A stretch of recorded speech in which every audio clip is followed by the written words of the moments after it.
Hello guys, this is a review of the movie Peppermint. I remember watching this movie on theater sometime in 2018 when it first came out, and interestingly enough, I watched it in the same theater where they filmed some of the scenes in the movie. Well, in the movie, they didn't film any scenes inside the theater, but I mean the surrounding areas of that particular theater, and I'll explain more as I get into it. This movie stars Jennifer Garner. She plays Riley North. She has, I would say, middle school age daughter. She has her husband. Her husband is a struggling mechanic, so they're like not doing too well in that aspect. Near the very beginning of the movie, her husband gets an offer to steal from the local drug lord named, and I have some notes here in case I forget, Diego Garcia. So he considers it very heavily because of his family, but he ends up declining the offer. And they have this party set up for their daughter, and they invite like all her classmates, all her little friends, but nobody goes because they have a little disagreement while she's selling, I think, cookies. She's a Girl Scout or something. Anyway, Riley and her daughter have a disagreement with another mother and her daughter because they're selling near the same area. So what this woman does is she invites all the friends that Riley invited to some other party, so they don't go. And by the time Riley gets out of the bank, because she works in the bank, she realizes that nobody went to her party. They did that on purpose. So they say, we're gonna make the best of it. Let's go to a carnival. And this carnival, that's what I mean by in the theater. It's called the Pike in Long Beach, like downtown Long Beach, and it features a Ferris wheel. It's very well known in this area. So they're starting to have a very good time. They decide to go eat ice cream, and Riley forgets some napkins, so she rushes back to get napkins. And by this time, Diego Garcia, he didn't get noticed that he didn't get like the heads up that this guy declined the offer to rob him. He just knows of the names of people, I guess, that were offered to steal from him. So it's a bit confusing, and I'm probably phrasing it all wrong, but just bear with me. It's not that complicated when I get into it.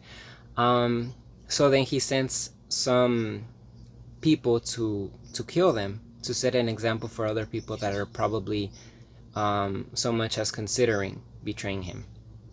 And while Riley goes to get napkins, some people drive by and shoot the daughter and her dad, and it was a very, very sad scene. It really gets to you, like the music they play, the slow motion and everything. Then Riley rushes over, but she gets shot as well, but she doesn't die. She ends up, I think, in a coma. She wakes up soon after.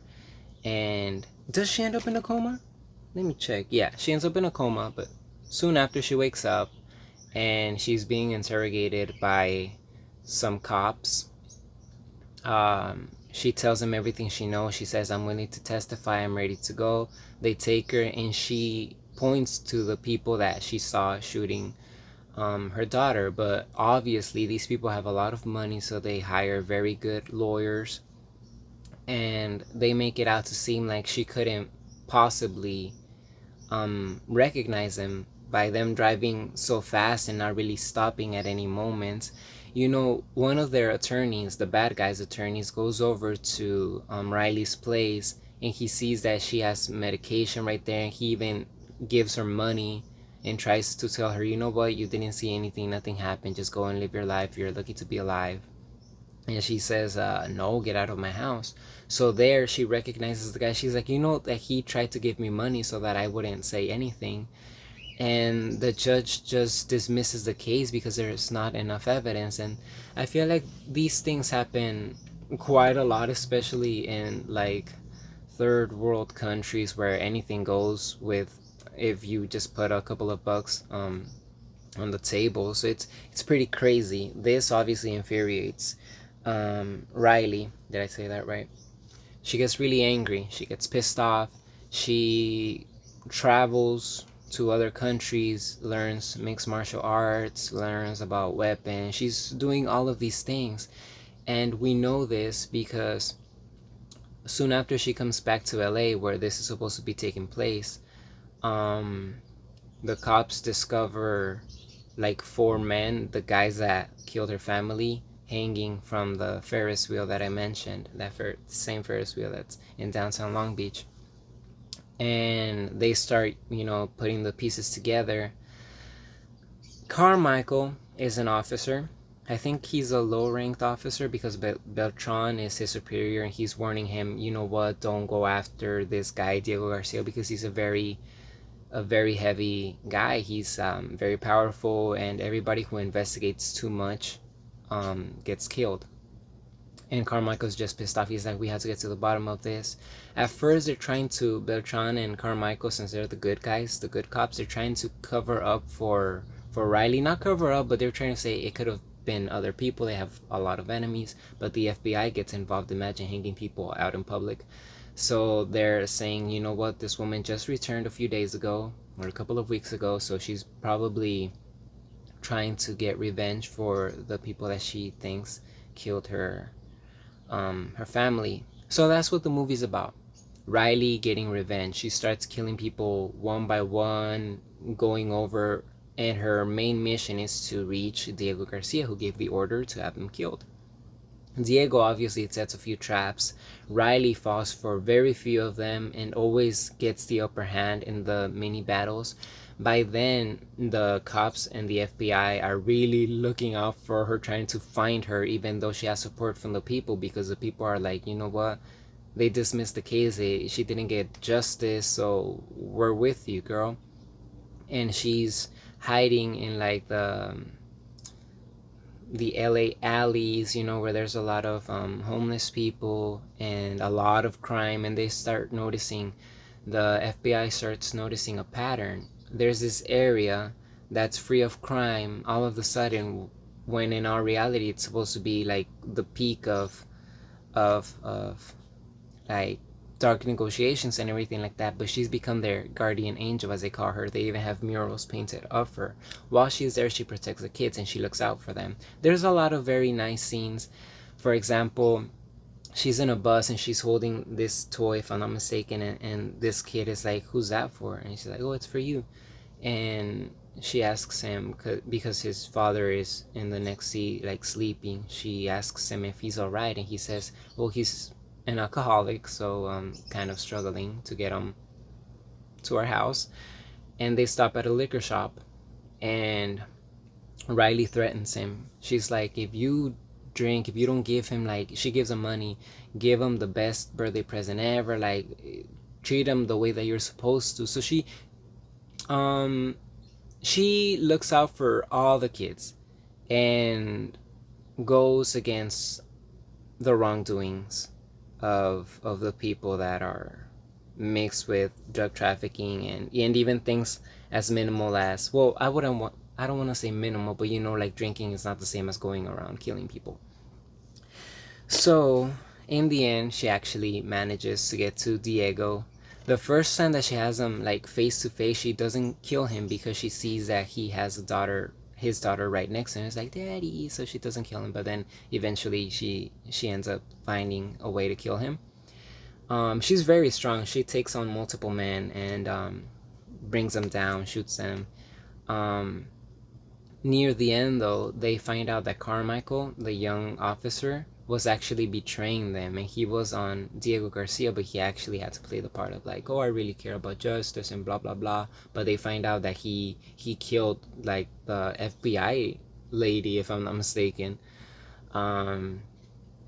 Near the very end, she goes over to grieve at her family's grave, and at their graves, I should say, because both of them. And she just wants to die. She's like, I'm done, just leave me here. And Beltran, the officer, goes over there. I think he's an officer.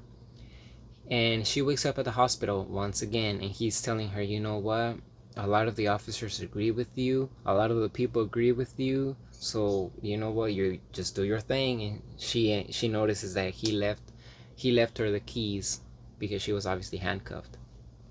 So it is implied that she escapes and lives her life as a free woman. My opinion about the movie, like I said, the heavy scenes were pretty heavy. It follows the same narrative that we see many times. It is bothersome that the villains are Latinos and they're always like, like the bodegas and the piñatas and everything has to be like that. But I do understand like where they're coming from, and especially in the place that this movie is taking place, it makes a lot of sense. And I also appreciate the fact that they use another Latino. I think he's Latino. He's a very famous actor, but I forgot his name. Beltran. Well, the actor that plays Beltran, he's also Latino. So I guess they didn't have every, minority being the bad guy, which they oftentimes do. And I don't want to get into that like whole like race argument type of thing, but you can't deny it's like apples, oranges. Like you just point at it, you say what it is. It doesn't really bother me though if I know that, like I said, like it suits the movie. Like in this case, it really suited the movie because it took place here. So it'd be kind of weird if you have like drug lords from very far away countries. Like what are they doing right here? And they could be, but you know what? It just makes sense for the movie. I like the humanity of it, the connection between the mom, the daughter, which we don't get a lot of interaction between them because they get killed really fast. But her flashbacks and Jennifer Garner's performance was just brilliant. Is it a perfect movie? It's not perfect. It has a little bit of how can I say, overplayed situations, a lot of the same things that we see in movies of the same genre and subgenre, like action and crime, war crime. Every subgenre that's utilized here, we see a lot of the same formulas being used for this particular movie. But they still managed to get my attention because I'm not a very big fan of action movies. I started watching action movies after Salt with Angelina Jolie. That really got to me. And I feel like if you give me a movie where I'm actually interested in the outcome, interested in the problems that the main character is facing, then I'm gonna watch it and I'm gonna enjoy it. And this one is a perfect example of it. And add to the fact that she's a woman, and that's another conversation. I feel like a lot of people have problems with female leads, and it really doesn't have to be a female lead. I enjoy Tom Cruise's movies as well. I could enjoy Brad Pitt being the protagonist and all these major male actors, but to have a woman and to have her